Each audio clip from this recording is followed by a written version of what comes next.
ఓం నమః శివాయ. నమో నారాయణాయ. స్వర్ణాకర్షణ కాల భైరవాయ నమో నమః. హరి ఓం. మా ఛానల్కి స్వాగతం. చూస్తున్న వీక్షకులకు, ప్రేక్షకులకు, ప్రియ కాల భైరవ భగవద్బంధులకి స్వాగతం పలుకుతూ మమ్మల్ని ఎంతగానో ఆదరిస్తూ ఉండబడినటువంటి ప్రియ సోదర సోదరీమణులకు, జ్యోతిష్య అభిమానులకు, సనాతన ధర్మ సంరక్షకులకు అందరికీ కూడా తెలుగు ఉగాది పండగ శ్రీ పరాభవనామ సంవత్సర పండగ శుభాకాంక్షలు. ఈ సంవత్సరం రాజు దేవగురు బృహస్పతి అవ్వడం వలన అందరికీ మంచి విద్యను, విద్యార్థులకు విద్యను, ఉద్యోగస్తులకు ప్రమోషను, వ్యాపారస్తులకు ధనాదాయము, రాజకీయవేత్తలకు అనేక రకాల పదవులు అలంకరిస్తూ నైపుణ్యంతో కూడుకున్న, ఆరోగ్యంతో కూడుకున్న ఐశ్వర్యాన్ని ప్రసాదించాలని మనం కూడా మనసారా కోరుకుందాం. ద్వాదశ రాశుల్లో గ్రహ గమనాలు వీక్షింపచేద్దాం. మిథున రాశిలో దేవగురు బృహస్పతి సంచార స్థితి, సింహరాశిలో కేతు సంచార స్థితి, అలాగనే కుంభరాశిలో రాహు సంచార స్థితి, మీనరాశిలో శని భగవానుడి సంచార స్థితితో ద్వాదశ రాశుల్లో గ్రహ గమనాలు ఈ విధంగా ఉన్నాయి. ఈ సంవత్సరము రాజు దేవగురు బృహస్పతి అవ్వడం వలన సకాలంలో పంటలు, విద్య, ఉద్యోగము, ఐశ్వర్యము, అనంతమైన ఈ భూమండలమంతను కూడా నిత్యము సస్యశ్యామలంగా ఉంటుంది. కనుక అందరికీ ఇది చాలా శుభకరణంగా భావించగలగాలి. మంత్రివర్యులు కుజభగవానుడు అవ్వడం వలన పాలకుల మధ్య స్వల్పమైన విభేదాలు ఉండే అవకాశాలు ఉన్నాయి. సమన్వయంగా ఎవరైతే ముందుకు వెళ్ళగలరో వారందరికీ ఐశ్వర్యం కలుగుతుంది అని చెప్పి గమనించాలి. కనుక ఈ సంవత్సరము పరాభవనామ సంవత్సరము అంటే కొద్దిపాటి అధర్మంగా ఉండబడిన వారికి పరాభవము, అవమానం తప్పదు.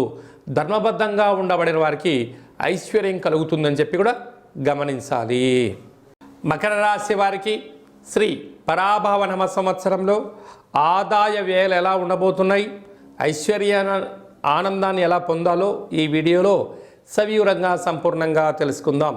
మకర రాశిలో ఏ ఏ నక్షత్రాలు వస్తాయనగా ఉత్తరాషాఢ నక్షత్రంలోని 2, 3, 4 పాదాలు, శ్రవణ నక్షత్రంలోని 4 పాదాలు, ధనిష్ఠా నక్షత్రంలోని 1, 2 పాదాలు కలిపితే మకర రాశి. రాశాధిపతి శని భగవానుడు. వీరికి ధనావాకు కుటుంబ స్థానంలో రాహు సంచారము చేయడం, ఒకవైపు వీరు మంచినీళ్ళను లాగా ధనాన్ని ఖర్చు పెట్టేటువంటి మనస్తత్వం కలిగిన వ్యక్తులు వీరు. అంటే వీరికి తల్లిదండ్రుల ద్వారా కానీ, గురువుల ద్వారా కానీ, పూర్వజన్మ సుకృతం ద్వారా కానీ అనంతమైన సంపద, ఆనందానికి, విలాస జీవితానికి వీరే కేంద్ర బిందువులు.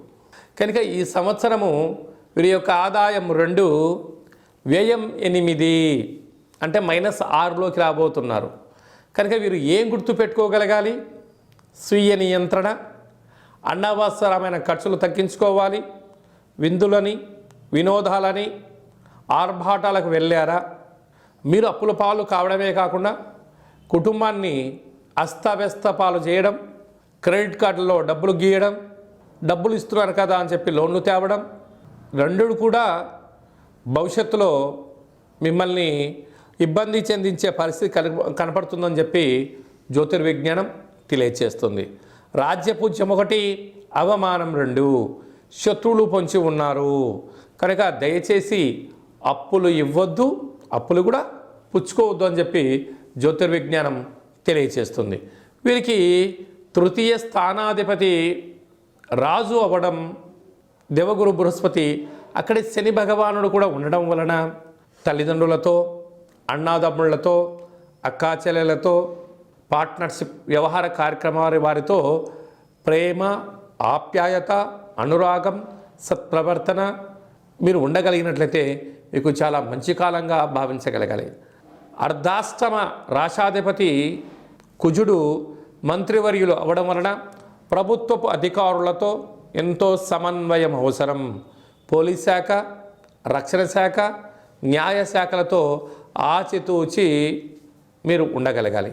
అది ఏ కాకుండా దూరావాయు జల ప్రయాణాలు చేసేటప్పుడు కూడా ఎన్నో జాగ్రత్తలు పాటించాలి. వీరు ఈ సంవత్సరము ఇటువంటి పరిస్థితుల్లో 6వ తారీఖు 2వ నెల 2027 పుష్యమాస అమావాస్య శనివారము శ్రవణ నక్షత్ర సందర్భంగా ఆ రోజు దూరావాయు జల ప్రయాణాలు పెట్టుకోవద్దు. కనుక ఈ మకర రాశి జాతకులు శక్తి కలిగితే ఈ సంవత్సరం లోపల కళవు వెంకటేశ్వర స్వామి వారి యొక్క దేవాలయాన్ని దర్శించడం, తోమాల సేవలో పాల్గొనడం, అంగ ప్రదక్షిణ సేవలో పాల్గొనడం, అలాగనే అనంత పద్మనాభ స్వామి యొక్క దేవాలయ దర్శనం వలన మీరు కుబేరులు అవుతారు. అలాగనే యమునా నది స్నాన సందర్భంగా గ్రహదోషాన్ని తొలగించుకొని స్వీయ నియంత్రణ ద్వారా అనంతమైన అదృష్టానికి మీరే కేంద్ర బిందువులు అవుతారు. కనుక 6వ స్థానంలో రాజు సంచారం చేయడం వలన అప్పులు ఇవ్వద్దు, అప్పులు పుచ్చుకోవద్దు. ఎప్పుడు రుణ సమస్య, రోగ సమస్య, శత్రు సమస్యలు కూడా పొంచి ఉన్నాయి. కనుక నిత్య ఆధ్యాత్మిక చింతన అవసరం. మనిషి శరీరంలోని మూలాధార, స్వధిష్టాన, మణిపూర్వక, విశుద్ధ, అనాథ, ఆజ్ఞ, షట్చక్రాలను నిత్యము అదుపులో ఉంచుకోవడం, మెడిటేషన్ చేయడము, వాటిని వికసింపజేసుకునేటువంటి శక్తిని చేయడము వలన సంపూర్ణ నిత్య ఆనందభరితంగా ఉండే ప్రయత్నం చేయాలి. ప్రతిరోజు సూర్య నమస్కారం అవసరం. ప్రతి శనివారం పూట ఉపవాసం అవసరం అని చెప్పి గుర్తు పెట్టుకోగలగాలి. అలాగా సినిమా రంగాల్లో ఉండబడిన వారు, డాక్టర్లు, అలాగనే న్యాయవాదులు, సాఫ్ట్వేర్ రంగంలో ఉండబడిన వారు, హార్డ్వేర్ రంగంలో ఉండబడిన వారందరూ కూడా తగు జాగ్రత్తలు పాటించడం చాలా అవసరం. కారులో ప్రయాణం చేసేటప్పుడు తప్పక సీట్ బెల్ట్ పెట్టుకోండి. బైకు ప్రయాణం చేసేవాడు తప్పక హెల్మెట్ పెట్టుకోండి. వీలైనంత వరకు సత్ప్రవర్తన, ఆధ్యాత్మిక చింతన, ధర్మ మార్గంలో మీరు ఉండగలిగినట్లయితే మంచి సువర్ణపు కాలాన్ని, జీవితాన్ని మీరు పొందబోతారు. లేకపోతే అనవసరమైన అప్పులు చేయడం, గొప్పలకు వెళ్ళి విందులని, వినోదాలని మీరు ఉండగలిగినట్లయితే అనేక రకాలమైన సమస్యలతో సతమతమవడం, అనారోగ్యము, చర్మ వ్యాధులు, అలాగనే ఆహార ఉత్పత్తులు, చేపల ఉత్పత్తులు, హోటల్ రంగ వ్యాపార కార్యక్రమాలు, నీటి సరఫరా రంగంలో ఉండబడిన వారు, అలాగనే వ్యవసాయ సోదరీమణులు కూడా వీలైనంత వరకు గౌరవ మర్యాదలతో ప్రతి విషయాన్ని గుర్తుపెట్టుకొని ముందుకు వెళ్ళగలిగితే మీకు సువర్ణపు కాలంగా భావించాలి. లేకపోతే అప్పుల కాలమయ్యే పరిస్థితి అధికంగా ఉంటుందని చెప్పి గమనించాలి.